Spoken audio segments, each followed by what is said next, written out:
Report रे अन्य किसी सुड़ंग नथिबा स्पष्ट हो जाइछि किबा धातव जिनिस थिबा नै परिकल्पना थिला किंतु सेमिति किछि भी नाही से पर्याय मध्य सरीछि एबे द्वितीय पर्याय रे छत्तीसा नियोग सहित मंदिर प्रशासन आलोचना कर सरीछि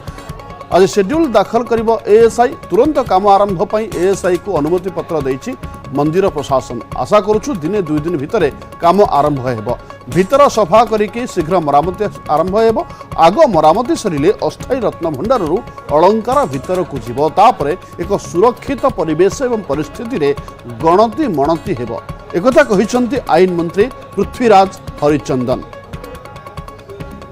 रिपोर्ट कौन विलक्षण नहीं रिपोर्ट रे जहाँ आसी से जो आम आशंका थिला जे कोटी किछि स्वर्ण अलंकार कौन धातव जिनस रहिबा कथा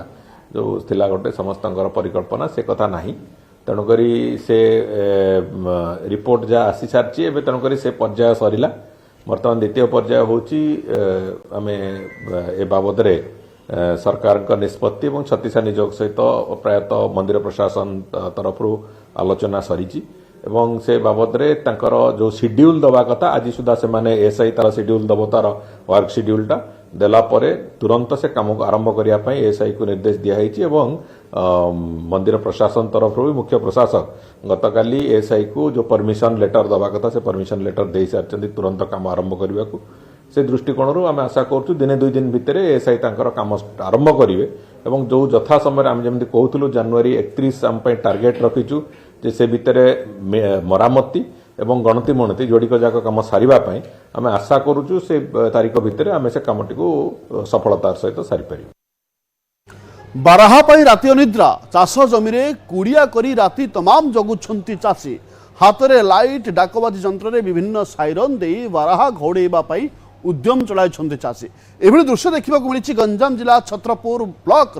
अगस्ती नुआगाँ पंचायत बहु गाँव में 2 मासरू ऊर्ध्व समय है बाराहा उपद्रव करुवा बेले वर्तमान दिन राति एक करी निज चाष जमी को जगुछंती चाषी। गंजाम जिलार छत्रपुर ब्लॉक अगस्ती नुआगाँ ठार आरंभ करी यार आखपाख अंचल बाराहा मानक उपद्रव चलती गोटे पटे धान बर्तमान संपूर्ण रूपे अमल होगा बसला मन पटे देखिपे धान संपूर्ण रूपे धान बाहरी सहित बर्तमान कंचा अवस्था रही बेले धान को बर्तमान बाराहा ललुप दृष्टि पड़ी जहाँफल बाराहा प्रतिदिन लगातार भाव किसी दिन धरी एठारे जहाँकि हेक्टर हेक्टर चाष जमी धान फसल नष्ट कर जहाँफल बर्तमान जो रही चाषी मैंने दिन राति एक करी निज चाष जमी को जगुछंती आपण मान देखि पारथबे चाष जमी रे गोटे जहाँकि गोटे घर टाइप रो करा जायछि एवं एठारे जो रहिछन चाषी माने से माने दिन राति एक करी मध्य जगुछंती गोटे पटे सेमानक निकट रे लाइट रहिछि एवं या सहित तांक सहित गोटे डेक बॉक्स मध्य रहिछि से जो डेक बॉक्स रहिछि से डेक बॉक्स रे विभिन्न कुकर ठार आरंभ करी पुलिस एभली विभिन्न प्रकार साउंड रहिछि जहा फल जेते बेले बारहा आसे चाष जमी को तबे सेही साउंड माध्यम रे सेही जहाँकि बारहा को किभली दूर कर व्यवस्था द्वारा निष्ठा भाव से गोटे आशा रही है बारहा धान संपूर्ण रूप नष्ट करनी आम आलोचना करवा कौन कहे एभली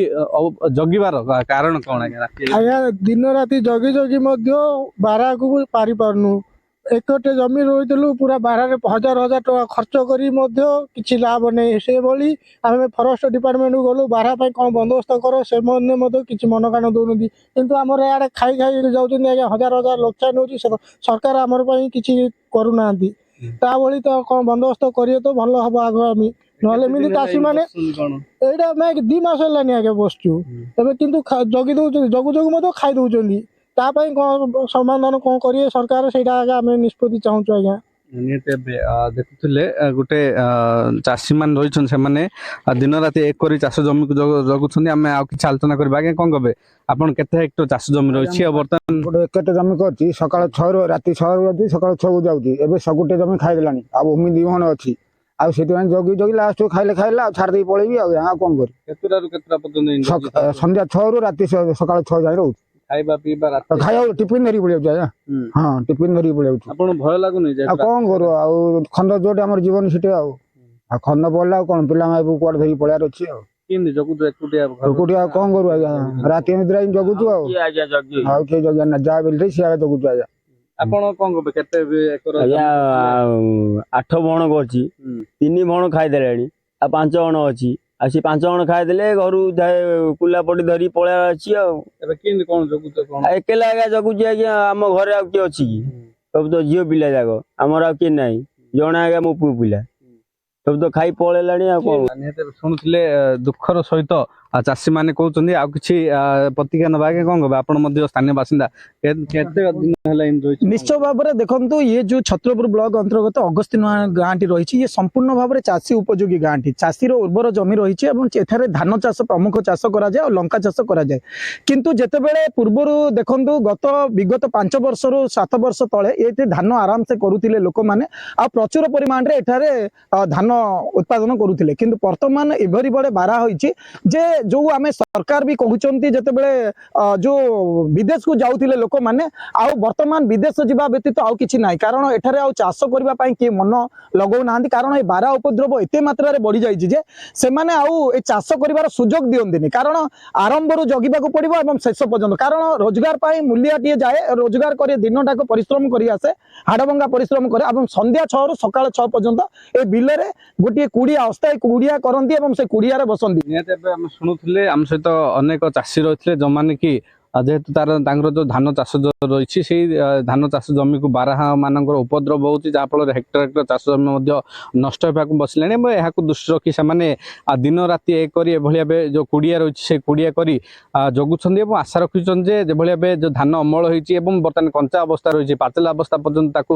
ସୁରକ୍ଷା ଯୋଗାଇ ଦେବେ, ଯାହାଫଳରେ ସେମାନଙ୍କର ଯୋଉ ବର୍ଷ ସାରା ଯୋଉ ପରିଶ୍ରମ ରହିଛି ସେ ପରିଶ୍ରମ ମଧ୍ୟ ଫଳ ଉଠିବ। କିନ୍ତୁ ତଥାପି ମଧ୍ୟ ଅନ୍ୟପଟେ ଯଦି ଦେଖିବେ ବନ ବିଭାଗ ଏନେଇ ମଧ୍ୟ ପଦକ୍ଷେପ ନେବା ଆବଶ୍ୟକ। ବାରାହା ଯୋଉ ଉପଦ୍ରବ ହେଉଛି ଏହାକୁ କିଭଳି ଭାବେ ରୋକାଯାଇ ପାରିବ ଏନେଇ ମଧ୍ୟ ପଦକ୍ଷେପ ନେବା ଭାବେ ଚାଷୀମାନେ ଦାବି କରୁଛନ୍ତି। ଗଞ୍ଜାମ ଜିଲ୍ଲା ଅଗସ୍ତିନୁଆ ଗାଁରୁ କୈଳାସ ବେହେରା, ନ୍ୟୁଜ୍ 18 ଓଡ଼ିଆ। ୱାକଫ ବିଲ୍କୁ ବିରୋଧ କରୁଛି ବିଜେଡି। ପ୍ରତିବାଦ ସ୍ୱରୂପ